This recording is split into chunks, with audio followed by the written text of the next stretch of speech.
Hello everyone, welcome to Mehar'skitchen. ഇന്ന് നമുക്ക് പാലക് ചന എങ്ങനെയാണെന്ന് ഉണ്ടാക്കാൻ നോക്കാം. ചന എന്ന് പറഞ്ഞാൽ കടല. നമ്മ അമ്മയോട് ചോദിച്ചാലോ റെസിപ്പി?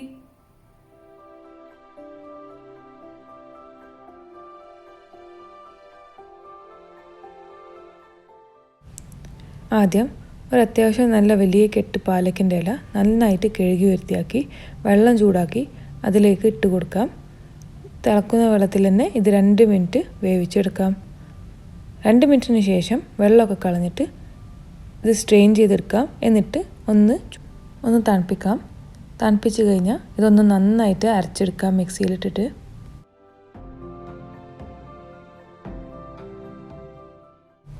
അടുത്തത് 1 കപ്പ് കടല 7-8 മണിക്കൂർ വെള്ളത്തിലിട്ട് വെക്കാം. എന്നിട്ട് അതിന് ശേഷം കുക്കറിലിട്ട് കൊടുത്തിട്ട് 3 കപ്പ് വെള്ളവും 1 ടീസ്പൂൺ ഉപ്പിട്ടിട്ട് ഇത് വേവിച്ചെടുക്കാം.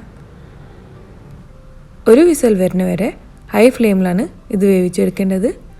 1 വിസിൽ വന്നു കഴിഞ്ഞാൽ ഫ്ലെയിം ലോ ആക്കിയിട്ട് അരമണിക്കൂറോളം ഇത് വേവിച്ചെടുക്കണം. കടല വേവിച്ച വെള്ളം കളയരുത്, പിന്നെ കറിയിലിട്ട് കൊടുക്കാൻ ആവശ്യം വരും. അങ്ങനെ കടല റെഡിയാണ്, നന്നായിട്ട് വെന്ത് കിട്ടിയിട്ടുണ്ട്. ഒരു മീഡിയം സൈസ് സവാള എടുത്തിട്ട് അരിഞ്ഞിട്ട് പേസ്റ്റ് ആക്കി എടുക്കണം. അതുപോലെ തന്നെ 2 മീഡിയം സൈസ് തക്കാളി എടുത്തിട്ട് അരിഞ്ഞെടുക്കണം, എന്നിട്ട് പേസ്റ്റ് ആക്കി എടുക്കണം. 1 ടേബിൾ സ്പൂൺ വെളുത്തുള്ളി ഇഞ്ചി പേസ്റ്റ്, പിന്നെ 3 പച്ചമുളകും 1 പിടി മല്ലിയില എടുത്ത് പേസ്റ്റ് ആക്കി എടുക്കണം.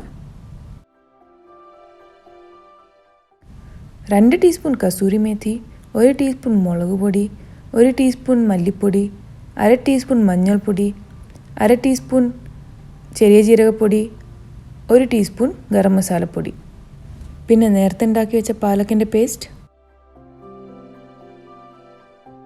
കറി ഉണ്ടാക്കാൻ ആവശ്യമുള്ള പാത്രം എടുത്തിട്ട് അതിലേക്ക് 1/2 കപ്പ് എണ്ണ ഒഴിച്ച് കൊടുക്കാം. എണ്ണ നിങ്ങളെ ഇഷ്ടത്തിനനുസരിച്ച് കൂട്ടുകയോ കുറക്കുകയോ ചെയ്യാം. എണ്ണ ചൂടായി കഴിഞ്ഞാൽ ഇതിലേക്ക് സവാള പേസ്റ്റ് ഇട്ട് കൊടുക്കാം. എന്നിട്ട് ഒരു 5-6 മിനിറ്റ് ഇത് വഴറ്റി കൊടുക്കാം. ഇത് ഇടയ്ക്കിടയ്ക്ക് ഇളക്കി കൊടുക്കണം, കരിയാതിരിക്കാൻ ശ്രദ്ധിക്കണം. ഗോൾഡൻ ബ്രൗൺ ആവുന്നവരെ വഴറ്റിയെടുക്കാം. എന്നിട്ട് ഗോൾഡൻ ബ്രൗൺ ആയി കഴിഞ്ഞാൽ ഇതിലേക്ക് വെളുത്തുള്ളി ഇഞ്ചി പേസ്റ്റും പച്ചമുളകും മല്ലിയില പേസ്റ്റും ഇട്ട് കൊടുക്കാം. എന്നിട്ട് നന്നായിട്ട് മിക്സ് ചെയ്തിട്ട് 30 സെക്കൻഡ് വരെ ഇങ്ങനെ ഇളക്കിക്കൊണ്ട് തന്നെ ഇത് വഴറ്റിയെടുക്കണം. എന്നിട്ട് ഗ്യാസിൻ്റെ ഫ്ലെയിം ലോ ആക്കിയിട്ട് ഇതിലേക്ക് എല്ലാ മസാലപ്പൊടികളും ഇട്ട് കൊടുക്കാം. എന്നിട്ട് നന്നായിട്ട് മിക്സ് ചെയ്തെടുക്കാം. മസാല ഇട്ട് കഴിഞ്ഞാൽ ഒരു 30 സെക്കൻഡ് വരെ നന്നായിട്ട് വഴറ്റി കൊടുക്കാം. 30 സെക്കൻഡ് കഴിഞ്ഞാൽ ഇതുപോലെ ആയിരിക്കും. എന്നിട്ട് ഇതിലേക്ക് തക്കാളി പേസ്റ്റ് ഇട്ട് കൊടുക്കാം.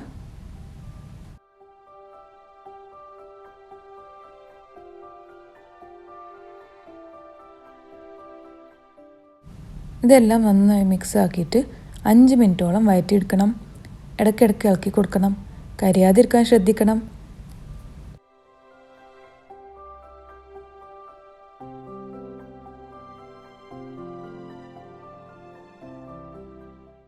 അഞ്ച് മിനിറ്റിന് ശേഷം ഓയിലൊക്കെ ഇങ്ങനെ തെളിഞ്ഞു വരും.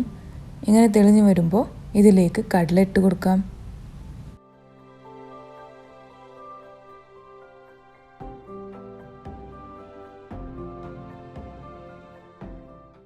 ഇതോടൊപ്പം തന്നെ പാലക്കിൻ്റെ പേസ്റ്റ് ഇട്ട് കൊടുക്കാം. എന്നിട്ട് ഇതെല്ലാം നന്നായിട്ട് മിക്സ് ചെയ്തെടുക്കാം.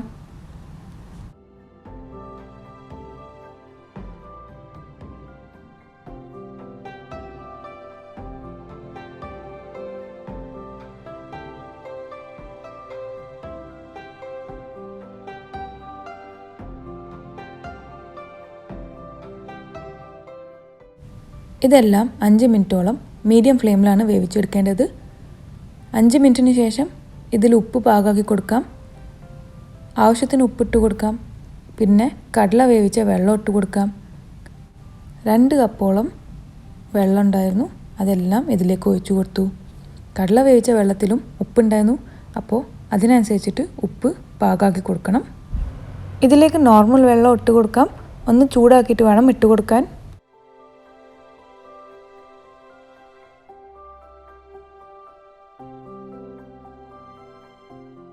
നന്നായിട്ട് മിക്സ് ചെയ്തിട്ട് ഒരു ബോയിൽ വരുന്ന വരെ മീഡിയം ഫ്ലെയിമിൽ വേവിച്ചെടുക്കാം. എന്നിട്ട് ഫ്ലെയിം ലോ ആക്കിയിട്ട് 10 മിനിറ്റോളം ദമ്മിൽ വേവിച്ചെടുക്കണം. അങ്ങനെ നമ്മളെ കറി റെഡിയാണ്. ഇതൊരു പാത്രത്തിലേക്ക് മാറ്റി ചപ്പാത്തി, പൊറോട്ട ഓർ ഈവൻ റൈസിൻ്റെ കൂടെ എൻജോയ് ചെയ്യാം. ഒരു വെറൈറ്റി ഡിഷല്ലേ, നല്ല ടേസ്റ്റുമാണ്. അപ്പോൾ എന്തായാലും ട്രൈ ചെയ്യണം. എന്നിട്ട് നിങ്ങളെ അഭിപ്രായം ഞങ്ങളെ അറിയിക്കണം. റെസിപ്പി ഇഷ്ടമായ വീഡിയോ ലൈക്ക് ചെയ്യാനും ഷെയർ ചെയ്യാനും മറക്കരുത്. ഞങ്ങളെ ചാനൽ ഇതുവരെ സബ്സ്ക്രൈബ് ചെയ്തിട്ടില്ലെങ്കിൽ സബ്സ്ക്രൈബ് ചെയ്തേക്കണേ. പുതിയ റെസിപ്പീസിൻ്റെ വീഡിയോ കിട്ടാനായിട്ട് ബെൽ ബട്ടൺ പ്രസ് ചെയ്യാൻ എന്തായാലും മറക്കരുത്. Thank you for watching.